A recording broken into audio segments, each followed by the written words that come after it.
Hi. സാധാരണ ഞായറാഴ്ചയായിട്ട് ഞാൻ ഒന്നെങ്കിൽ എൻ്റെ ഫ്രണ്ട്സിൻ്റെ ഒപ്പം അല്ലെങ്കിൽ ഇവിടുന്ന് ഫുഡ് കഴിക്കാനാണ് പോകാറ്.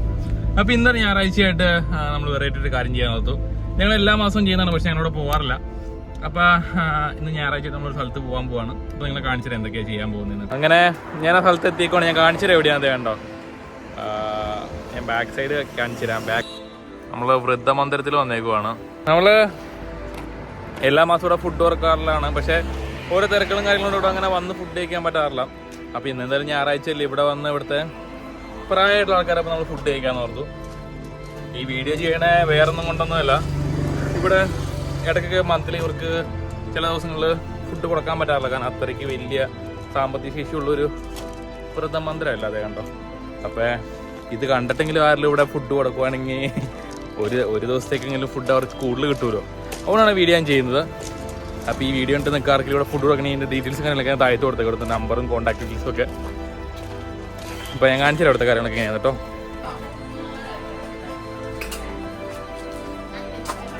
ഇതാണ് നമ്മുടെ അവളുടെ ജോലി കയറി പോകുന്ന വഴി.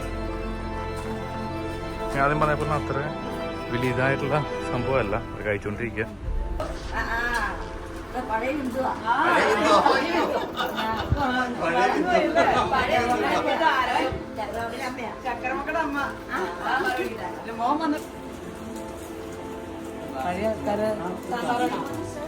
ഈ ചേട്ടനാണ് ഇവിടുത്തെ ആൾട്ടോ. ഇത്ര ആൾക്കാരാണ് ആകെ ഇവിടെ ഉള്ളൂ.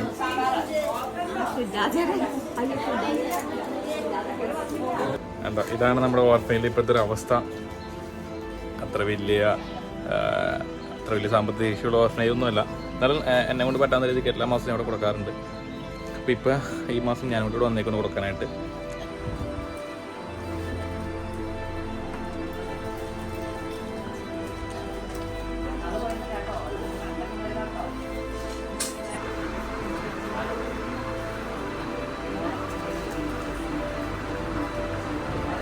അപ്പോൾ എന്തായാലും ഇവിടെ വന്നുകൊണ്ട് ഇവരുടെ ഒപ്പം തന്നെ ഫുഡ് കഴിക്കാൻ ഓർത്തത്. ഞങ്ങളെല്ലാവരും ഫുഡ് കഴിച്ചുകൊണ്ടിരിക്കുകയാണ്.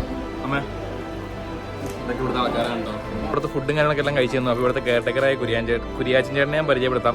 അപ്പോൾ ഇവിടുത്തെ കാര്യങ്ങളൊക്കെ എല്ലാം പറഞ്ഞു തരും. കുറേ ആൾക്കാരെ നോക്കിക്കൊണ്ടിരിക്കണേ, ചേട്ടനും ചേട്ടൻ്റെ പെങ്ങളും കൂടെയാണ് നോക്കിക്കൊണ്ടിരിക്കണേ. ചേച്ചി ഫുഡൊക്കെ ഉണ്ടാക്കുന്ന ചേട്ടനാണ് ഇവരുടെ മെഡിക്കൽ കാര്യങ്ങളെല്ലാം നോക്കുന്നത്. ഇവിടെ ഏറ്റവും വലിയ പ്രശ്നം എന്തായിട്ട് നിങ്ങൾ ഇത് ചെയ്തുകൊണ്ടിരിക്കണേ? ഇപ്പം എന്തോ മറ്റേ പെൻഷൻ്റെ കാര്യം എന്തോ പ്രശ്നം? പെൻഷൻ ഞങ്ങൾക്ക് ഇപ്പം ഈ ഇവിടെ താമസിക്കുന്നവരെ രണ്ടുപേരും ഓൾറെഡി പെൻഷൻ ഇപ്പം കട്ടാക്കിയിട്ടുണ്ട്. കാരണം സർക്കാരിൻ്റെ ഇതിനകത്തൊരു ഓർഡർ വന്നിട്ടുണ്ട്. ആ ഓർഡർ പ്രകാരം വൃദ്ധസ്ഥാനങ്ങളിൽ താമസിക്കുന്നവർക്ക് പെൻഷൻ വേണ്ടെന്നാണ് തീരുമാനിച്ചത്. ഞങ്ങൾക്ക് വല്ലാത്തൊരു പ്രശ്നമാണ് ഉദ്ദേശിക്കുന്നത്. അതൊക്കെ ഭയങ്കര കഷ്ടമാണ്. ഒന്നാമത് വീട്ടിൽ നിന്ന് ആരും സപ്പോർട്ട് കാര്യങ്ങളൊന്നും ഇല്ല. അപ്പം നിങ്ങളോട് പറ്റാവുന്ന സഹായം എത്രയാണെന്ന് വെച്ചാൽ നിങ്ങൾ കൊടുക്കുക. അപ്പം നിങ്ങൾക്ക് ഇവിടുത്തെ ഗൂഗിൾ പേ ആണോ ബാങ്ക് അക്കൗണ്ട് ആണോ ഇതിലേക്ക് ട്രാൻസ്ഫർ ചെയ്താൽ വരാൻ പറ്റില്ല. ഇപ്പൊ ഇവിടുത്തെ നമ്പറിൽ വിളിച്ചു കഴിഞ്ഞാൽ ഇവിടെ ആർക്കെങ്കിലും വന്ന് ഫുഡ് കൊടുക്കാൻ പറ്റില്ല, കുഴപ്പമില്ലല്ലോ. നിങ്ങൾക്ക് ഇവിടെ എന്ന് വേണമെങ്കിലും വരാം. ഇപ്പൊ ഇവിടുത്തെ നമ്പർ ഞാൻ കൊടുത്തേക്കാം. അപ്പൊ നിങ്ങൾക്ക് ഇവിടെ ഫുഡ് കൊടുക്കണമെങ്കിൽ അല്ലെങ്കിൽ ഇപ്പൊ നിങ്ങളുടെ ബർത്ത്ഡേ ആയിട്ട് പുറത്തൊന്നും പോയി സെലിബ്രേറ്റ് ചെയ്യാണ്ട് ഇവിടെ സെലിബ്രേറ്റ് ചെയ്യാം. ഇവിടുത്തെ അച്ഛൻ്റെ അമ്മമാരുടെ ഒപ്പം സെലിബ്രേറ്റ് ചെയ്യാം. അപ്പൊ ഇതിന്റെ ഡീറ്റെയിൽസും കാര്യങ്ങളൊക്കെ ഞാൻ കൊടുത്തേക്കാം. അപ്പൊ ശരി.